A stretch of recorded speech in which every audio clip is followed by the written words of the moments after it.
অনেকে অনেকে আপনারা বাছুর গরু লালন পালন করেন। একটা বাছুর গরু কেনার পরে সে কখন হিটে আসবো, সে কেন হিটে আসে না, এগুলা যদি আপনারা না জানেন, এরপরে এই বাছুর গরু এই প্রথম অবস্থায় আপনারা বাছুর গরু দিয়া শুরু করার পরে ধৈর্য ধরতে ধরতে দেখা গেছে আরে বীজ রাখে না বা হিটে আসে না, তখন আপনারা কি করেন, লসে গরু বিক্রি করে দেন। বাছুর গরু আসলে লস নাই যদি পালতে পারে। বাছুর গরু আপনার একটা কমার্শিয়াল যারা খামার করে কিছু একটা করতে চান তাদের জন্য না। বাছুর গরু হইলো এই একটা দুইটা গরু পালবো, বাস ফেন্টেন থাকি এটা থাকে, ওই ওদের জন্য।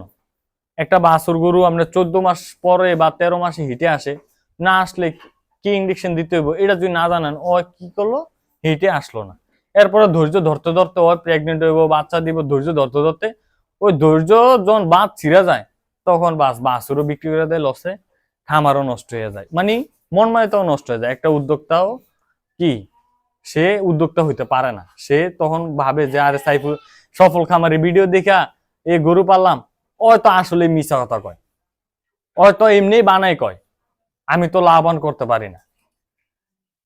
লাভবান করতে পারবেন যখন ষাঁড় গরু বা মোটা তাজার পরে যখন প্রেগনেন্ট গরু ধারণা হইব তখন প্রেগনেন্ট গরু কিনবেন। প্রেগনেন্ট গরু ধারণার পরে যখন গাবি গরু পালতে পারেন তখন গাবি গরু কিনবেন। এর পাশাপাশি গাবি গরু থেকে যখন এরকম বাছুর একটা ভালো জাতের বাছুর হইব তখন দেখবেন ইনশাল্লাহ আপনারা লাভবান করতে পারবেন। বিসমিল্লাহির রহমান রহিম। আসসালামু আলাইকুম প্রিয় খামারি ভাইয়েরা, আশা করি আপনারা সবাই ভালো আছেন। দীর্ঘ অনেক দিন পরে আমি ভিডিও দিতেছি।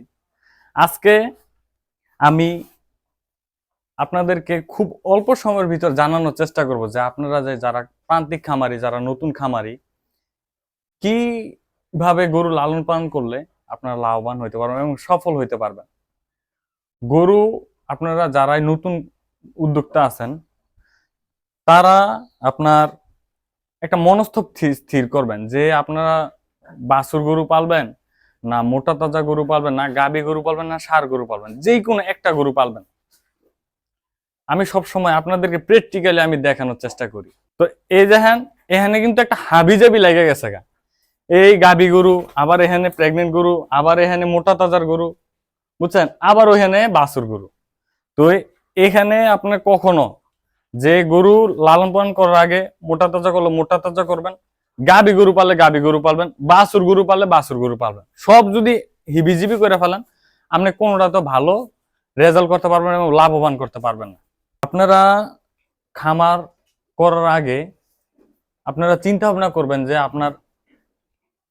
আপনারা কি, মানে যে কোনো একটা বিষয় নিয়ে আপনারা প্রথমে খামার শুরু করবেন। আস্তে ধীরে যখন আপনি আস্তে আস্তে জানবেন বুঝবেন তখন আপনি আস্তে আস্তে খামার গরু আপনার বিভিন্ন ধরনের যেমন গাবি, বাছুর, ষাঁড় ওরকম তুলতে পারবেন। প্রথমে আপনারা এই একটা মন স্থির করবেন যে আপনি ষাঁড় গরু পালবেন না মোটা তাজা পালবেন, না গাবি গরু পালবেন, না এরকম বাছুর গরু পালবেন। একটা জিনিস স্থির করলে, যেমন এই বাছুর গরুটার কি খাবার দাবার, বাছুর গরুর খাবার দাবার আলাদা, এই গাবি গরুর খাবার দাবার আলাদা, মোটা তাজা গরুর খাবার দাবার আলাদা এবং প্রেগনেন্ট গরুর খাবার দাবার আলাদা। যদি আপনি সবগুলো একবার মিক্স করে নেন তখন গোলাই যাবেন, তখন খামার আসলে লস আসবে।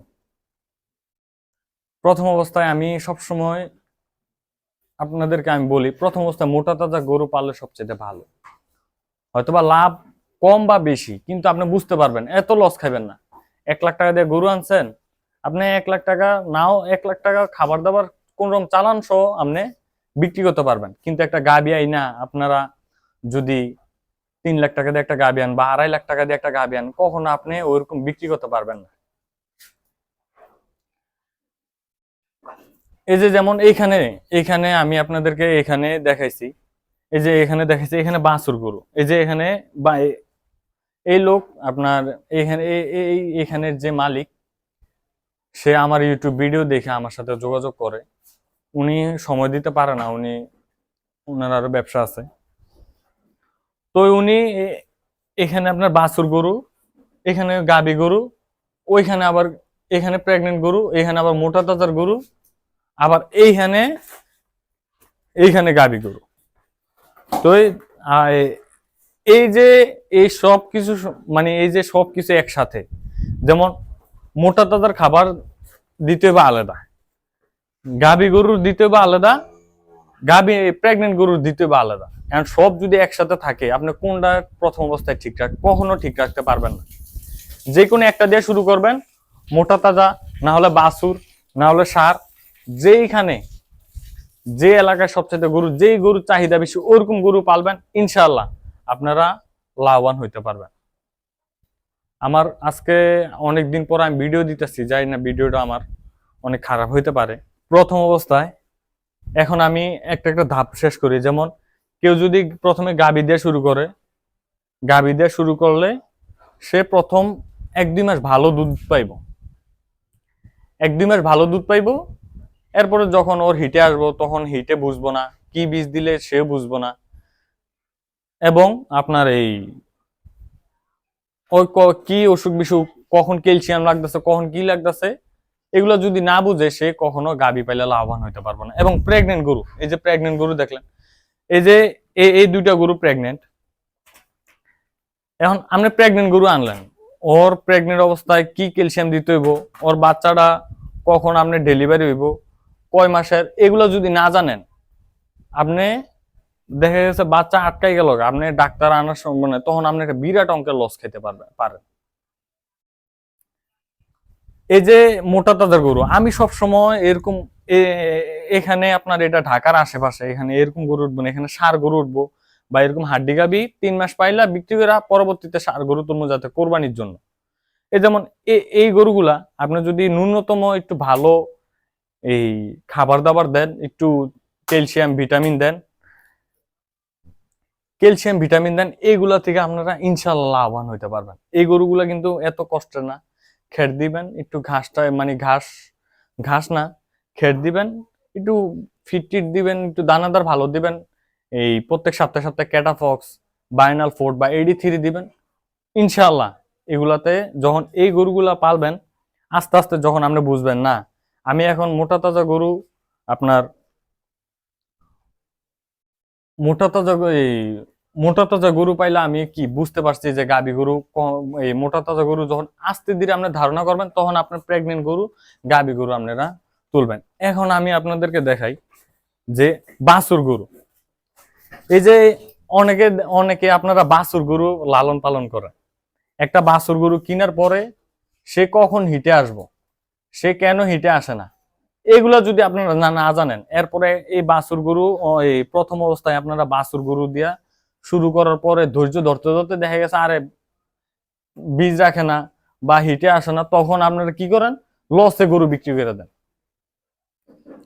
বাছুর গরু আসলে লস নাই যদি পালতে পারে। বাছুর গরু আপনার একটা কমার্শিয়াল, যারা খামার করে কিছু একটা করতে চান তাদের জন্য না। বাছুর গরু হইলো এই একটা দুইটা গরু পালবো, বাস ফেনটেন থাকি এটা থাকে, ওদের জন্য।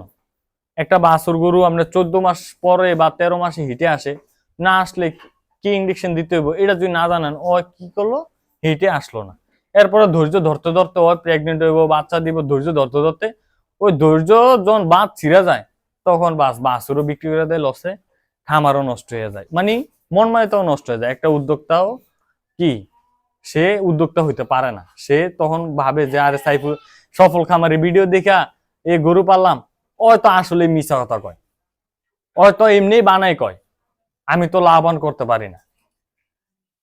লাভবান করতে পারবেন যখন ষাঁড় গরু বা মোটা তাজার পরে যখন প্রেগনেন্ট গরু ধারণা হইব, তখন প্রেগনেন্ট গরু কিনবেন। প্রেগনেন্ট গরু ধারণার পরে যখন গাভী গরু পালতে পারেন, তখন গাভী গরু কিনবেন। এর পাশাপাশি গাভী গরু থেকে যখন এরকম বাছুর, একটা ভালো জাতের বাছুর হইব, তখন দেখবেন ইনশাল্লাহ আপনারা লাভবান করতে পারবেন। আশা করি আপনারা সবাই ভালো থাকবেন। আসসালামু আলাইকুম।